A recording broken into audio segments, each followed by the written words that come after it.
বড়দা নিজের মুখে বলেছে তোমাকে ডিভোর্স দেবে। তাই না? আমি যদি ভুল না হই তাহলে মনে হয় এতক্ষণে বড়দা উকিলবাবুর সাথে কথা বলে নিয়েছে।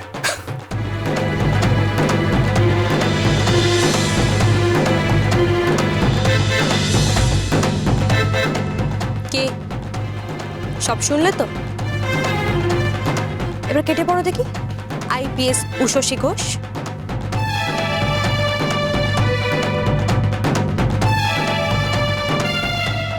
আমরা আলাদা করার কি? তোমার ভাগ্য তোমাকে আলাদা করেছে, আর এই পরিবার থেকে তোমাকে আলাদা করেছে তোমার বর। কিভাবে জানো? তোমাকে ডিভোর্স দিয়ে। কিভাবে জানো? তোমাকে ডিভোর্স দিয়ে। যাও এখান থেকে।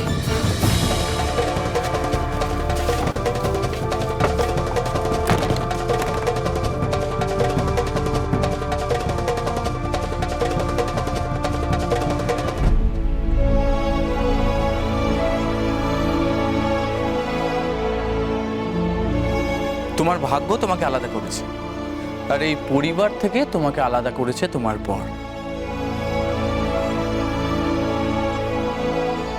কিভাবে জানো? তোমাকে ডিভোর্স দিয়ে।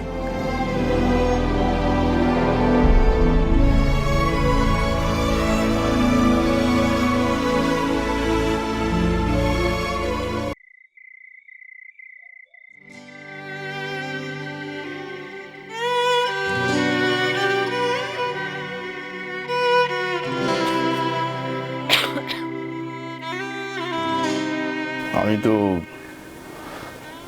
বাইরে বেরোতে সাহসই পাচ্ছি না। কি হচ্ছে বলো দেখি? বাড়ির বউ ওখানে ওভাবে বসে আছে, সারাদিন কিচ্ছু খায়নি, জল স্পর্শ পর্যন্ত করেনি। আমরা বাবা মা কিচ্ছু করছি না, চুপচাপ বসে সব দেখছি।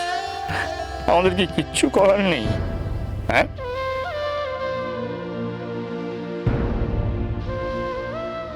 কি গো, চুপ করে আছো কেন? কিছু বলো।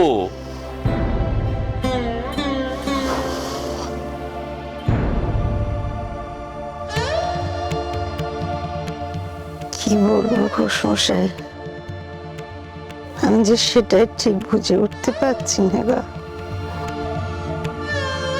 আমিও যে কিচ্ছু মেনে নিতে পারছি না, বুকটা ফেটে যাচ্ছে ঘোষমশাই। তাই তো আর কিছু বলতেও পারছি না ঘোষমশাই। যা করার কিছু একটা করতেই হবে আমাকে। কি করবে তুমি? দুজনেই তো জেদ ধরে বসে আছে, দুজনেই যার যার জেদে একেবারে অটল। কি করবে? নিশিত ওদিকে ছাদে বসে রয়েছে না খেয়ে দে। তুমি তাকে মেরেছো, এ কষ্ট সে কোথায় রাখবে? ওদিকে বড় বৌমা জেদ করে বসে আছে, যতক্ষণ না নিশিত নিয়ে আসবে ততক্ষণ সে বাড়ির ভেতরে ঢুকবে না। আমি কি করবো বলো দেখি? হ্যাঁ, কি করার আছে? তুমি বা কোন দিকে যাবে?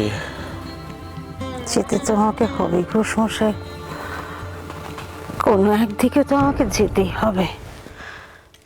মা হয়তো এভাবে হাত পা গুটিয়ে বসে থাকতে পারেনি, সব দেখে বুঝে ঝাঁপাতে আমাকে হবে। না না, যা চলছে এভাবে চলতে দেওয়া যায় না। এতে যদি আমার বাড়িতে প্রলয় আসে, আসুক আসুক।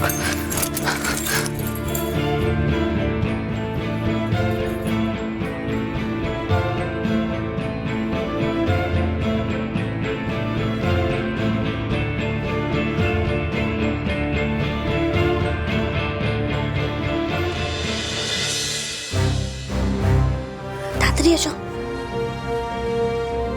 বদ্দি, বদ্দি, দেখো কাদের এনেছি।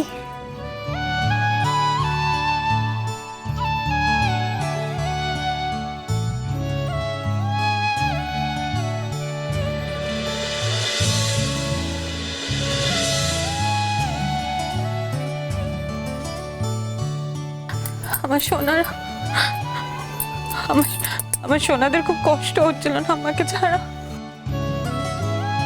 তোমার জন্য খাবার এনেছি বড় বৌদি। সারাদিনে তুমিও তেমন খাওনি, আর এরাও তেমন কিছু খায়নি। তুমি খেয়ে নাও আগে। বদ্দি, ওদেরকে তাড়াতাড়ি খাইয়ে দাও, অনেকক্ষণ ধরে কান্নাকাটি শুরু করছে, আবার কেঁদে ফেলবে। তাই না মামা? খাবে তুমি? এই তো, দেরি করো না, না হলে তোমার বড়দা জানতে পারলে খুব রেগে যাবে। থাক না এসব কথা। এই দেখো কাঁদতে শুরু করছে। বদ্দি তুমি আগে তাড়াতাড়ি খাও তো, খেলে পেট ঠান্ডা থাকবে তো ওদেরকে খাবে। ও মা, আমার সোনাদের খুব খিদে পেয়েছে, তাই না? খুব খিদে পেয়েছে, তোমাকে বুঝতে পারছি না।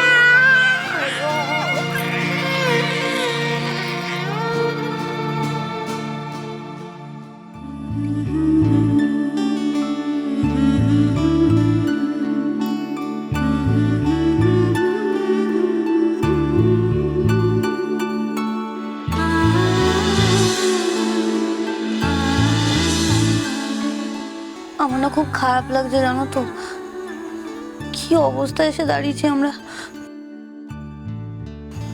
বাচ্চাগুলোকেই রাস্তার মধ্যে এসে বদিকে খাওয়াতে হচ্ছে, কি বিচ্ছির ব্যাপার বলো তো।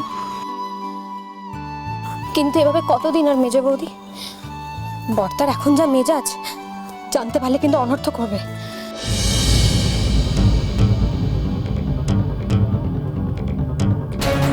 ব্যাপারটা কি হলো?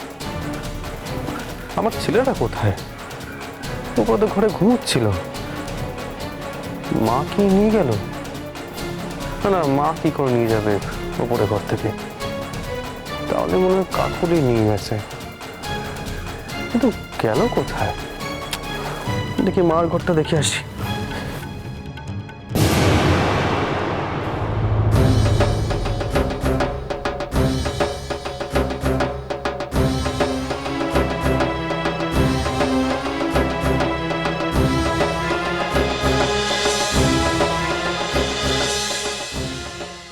কি মা বাইরে যাচ্ছে কেন? মা কি উষসীর কাছে যাচ্ছে? উষসী এইভাবে বাইরে বসে সবাইকে যন্ত্রণা দিচ্ছে। ওর কি এইটুকু বোঝার ক্ষমতা নেই? এতে মা বাবাও কষ্ট পাচ্ছে। তাহলে কি ডাইনার কথাই ঠিক? উষসী এইভাবেই সবাইকে কষ্ট দিতে চায়। না না, আমি গিয়ে উষসীর সাথে কথা বলবো। আমি ওকে বলবো ও যেন এই পাড়া থেকে চলে যায়। চোখের সামনে এইভাবে বসে সবাইকে কষ্ট দেওয়ার কোনো দরকার নেই।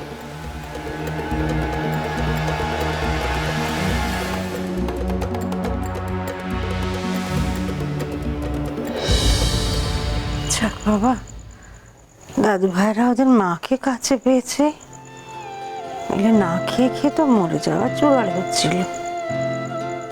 মেজ বৌমার শোয়া একখানা ভালো কাজ করেছে। এবারে তো বড় বৌমাকে খাওয়াতে হবে। সারাদিন তো বেচারি না খেয়ে রয়েছে। তারপর আমার ঘরে নকিকে বাড়িতে ফেরাতে হবে। আর কত কাঁদবে মেয়েটা। মা, তুমি এখানে কেন? আর আমার ছেলেরা কোথায়? হয়তো তোর ছেলেরা বড়। মা, আমি তো তোমাকে আগেই বলেছি উষসীর সাথে আমার বা আমার ছেলেদের কোনো সম্পর্ক থাকবে না। তাহলে এই কথা কেন বলছো? না, আমি এইসব বরদাস্ত করবো না মা। তোমরা যদি ওর সাথে কথা বলতে না পারো, আমি কি ওর সাথে কথা বলছি? সর্বনাশ, যদি নিশিত দেখতে পায় বাচ্চারা বড় বৌমার কাছে, তাহলে তো এক্ষুনি আবার এক অস্তুল বাঁধাবে। কি করে এবার?